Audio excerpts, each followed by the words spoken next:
All European colonists in the Americas faced the problem of racially mixed offspring. That's because the European colonists in the Americas, they were involved in forcing themselves on the women of the people they had conquered. And so this act, it was a substantial part of producing what would be known as a racially mixed person or racially mixed offspring, right? But how these different colonists dealt with this perceived new breed of person, it varied depending on where these colonies were located, as we'll see as we continue reading in the book White Over Black by Dr. Winthrop D. Jordan. In the Portuguese and Spanish colonies, there rapidly developed a social hierarchy structured according to degrees of intermixture of Negro and European blood, replete with a complicated battery of terminology to facilitate definition. The Spanish and the Portuguese, they set up a complex hierarchy around how much African or how much European blood a person had, right? But their system, it was not rigid and it was not permanent, and it allowed for some level of flexibility for people to move up throughout the rankings without a strict consideration of a person's skin color, right? But nonetheless, they had a social ranking that was set up, and it was set up by who?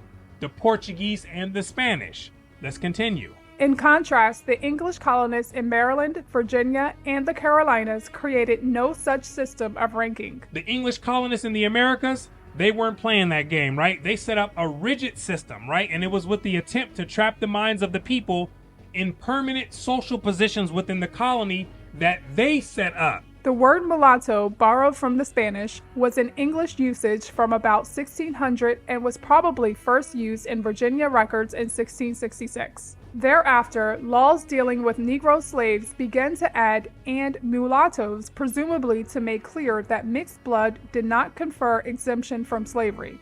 Oh, the English in the Americas, they sure did recognize a group called the mulattoes, or a so-called mixed people.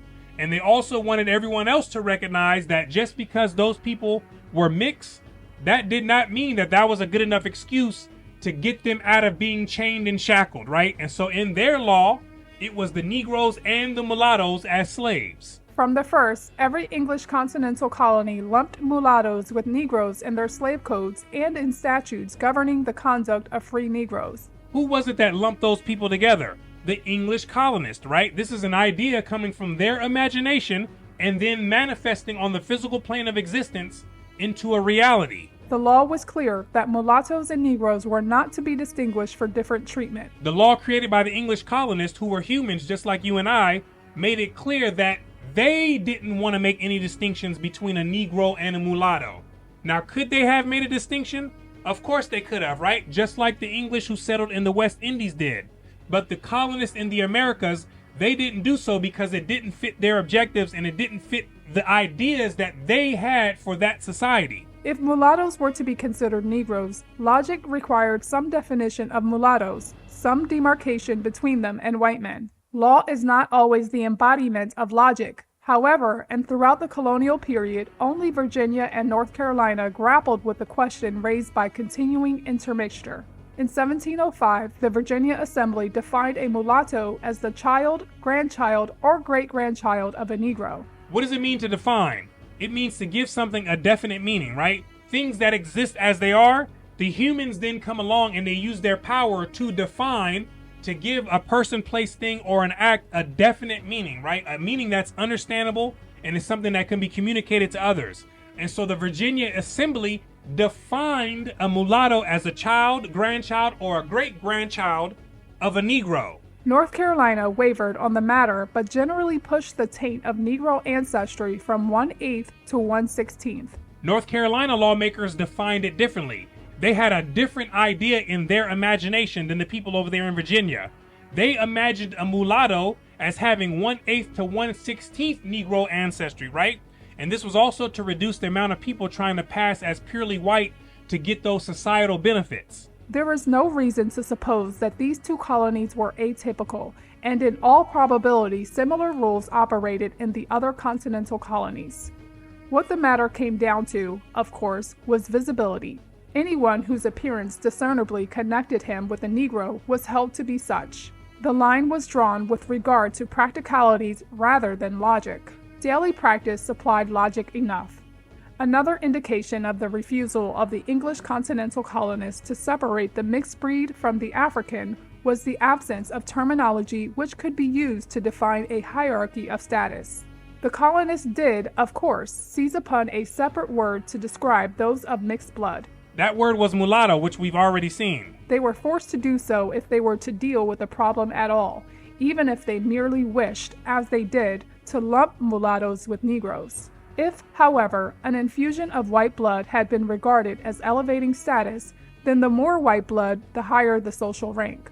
Had such ranking existed, descriptive terminology would have been required with which to handle shades of distinction. Yet no such vocabulary developed in the continental colonies. Only one word besides mulatto was used to describe those of mixed ancestry. The term musty, with its variant spellings, was used to describe a mixture which was in part Indian, usually Indian Negro, but occasionally Indian white.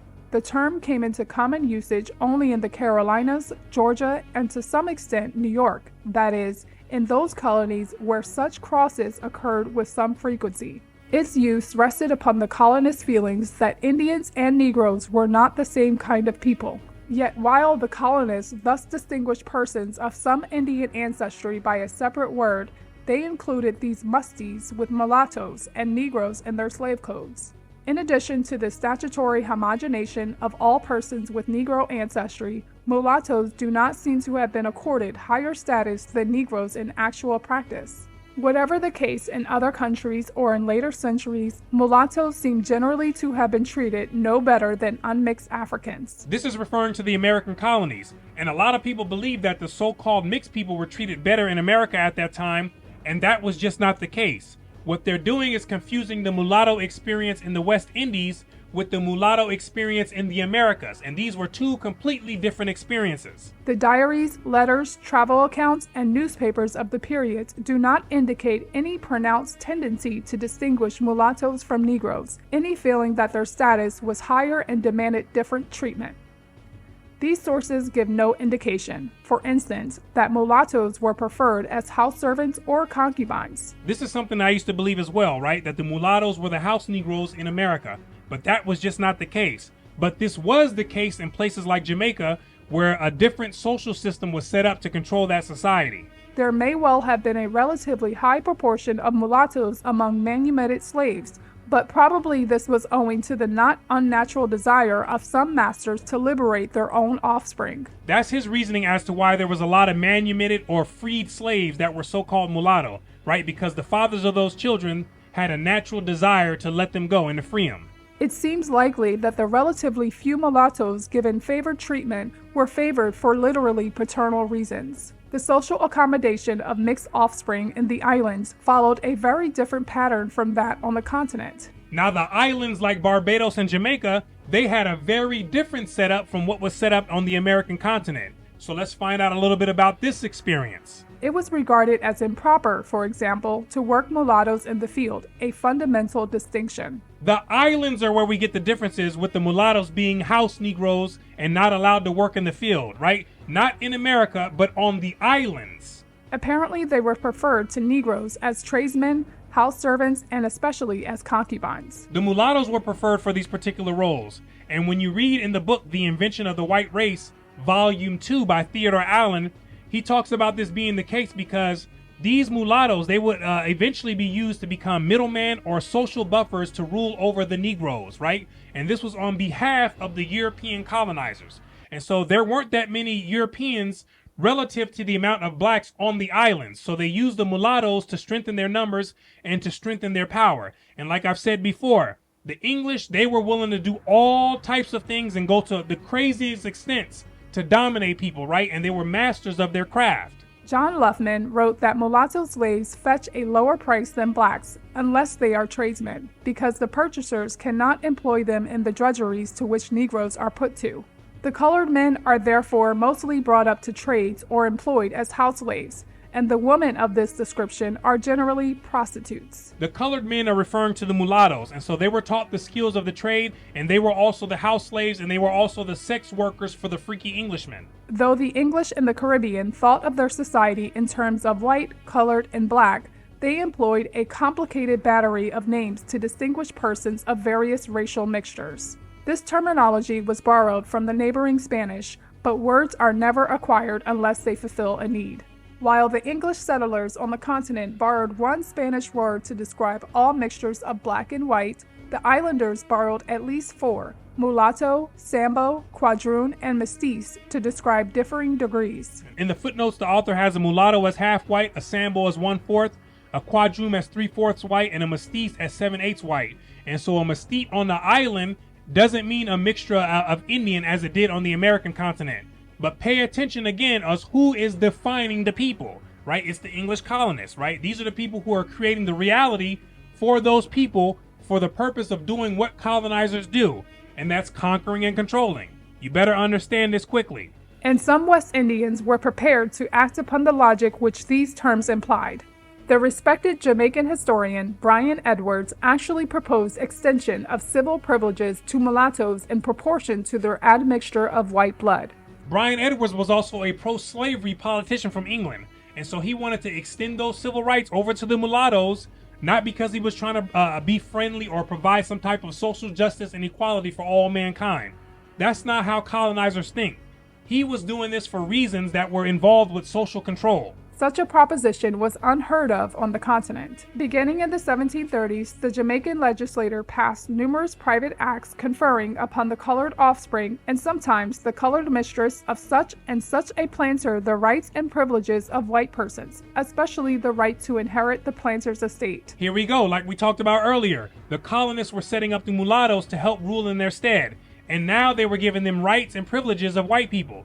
And they were also letting them inherit the planters' estates, which had what on them? Slaves on them. This blanching of mulattoes met some stiff opposition, for in 1761 the Assembly restricted the amount of property a planter might leave to his mulatto children, declaring that such bequests tend greatly to destroy the distinction requisite and absolutely necessary to be kept up in this island between white persons and Negroes, their issue and offspring. Some of the lawmakers, they didn't like this idea and they pushed back, right? They believed that this would destroy the black and white color line that was absolutely necessary to control the island. And so pay attention to how these people were thinking. You have to pay attention to it. The law failed to destroy the widespread acceptance of the practice. However, for the private acts continued. The practice of setting up the mulattoes and giving them rights, it continued in spite of the Assembly initially pushing back, right? Because this was what worked out better for that particular colony. It was in Jamaica, too, that Brian Edwards called for extension of civil privileges to mulattoes. And Edward Long, in his History of the Island, noted that those beyond the third generation were called English and considered themselves as free from all taint of the Negro race, and then went on to declare that all mulattoes ought to be regarded more highly than the blacks, above whom, in point of due policy, they ought to hold some degree of distinction.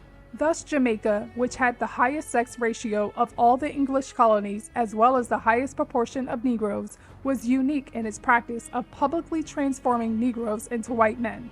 Transforming Negroes to whites meant giving them rights, privileges, and the status that was supposed to belong to the whites. The colonists on the American continent refused to make this extension of privilege. He remained firm in his rejection of the mulatto, in his categorization of mixed bloods as belonging to the lower caste. His categorization is what placed mulattoes on the lower caste. It was his categorization that turned people with a brown skin color into black people. It was his categorization that turned people with a pinkish cream skin color into white people. It was his categorization that said that those who were called white people are supposed to be at the top of society. It was his categorization that said those who are called blacks, mulattoes, Native Americans, and Latinos are supposed to be at the bottom of society. And it was his categorization that you and everyone else has bought into and has believed to be true, right? And until you stop believing in his categorization, you will never climb completely out of the pit to enter into the free world where life is much better and it makes more sense. And so I want to thank you for watching all the way until the end.